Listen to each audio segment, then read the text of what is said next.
In the heart of Umuahia village, nestled between red earth roads and thick cassava fields, lived a man named Is. When he was young, Is was a humble schoolteacher, poor in wealth, but rich in love.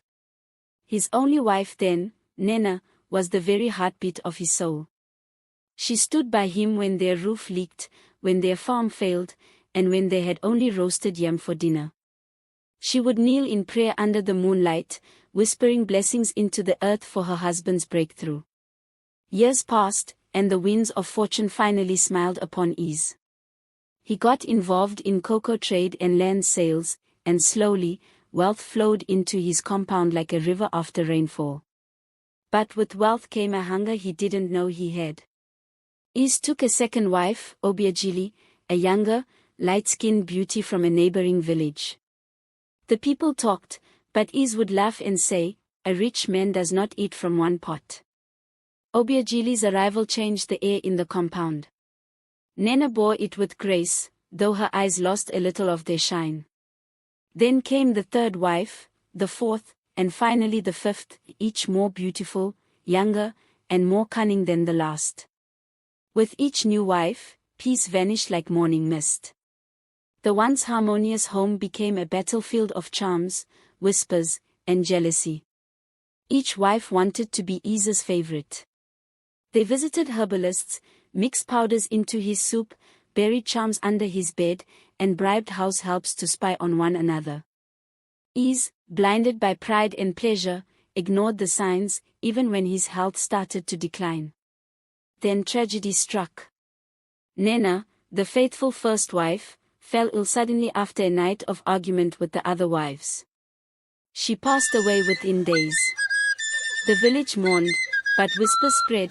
Some said it was poison, others said it was a charm gone wrong. Not long after, Obiageli, the second wife, followed, coughing blood into her pillow in the dead of night. Now Is was left with 3 wives, each more determined than ever to claim the crown of the queen of the household. Years passed under a thick veil of pretense.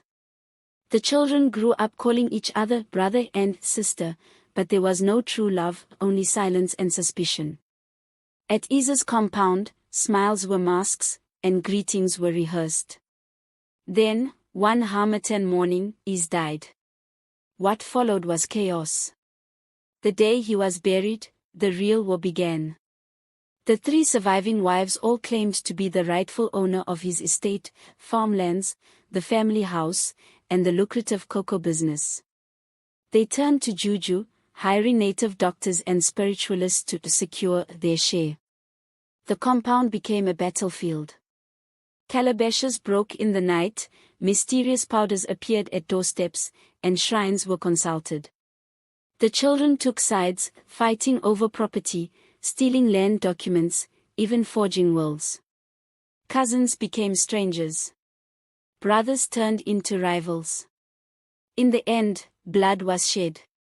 One of the sons was found dead in the forest, with charm marks on his body.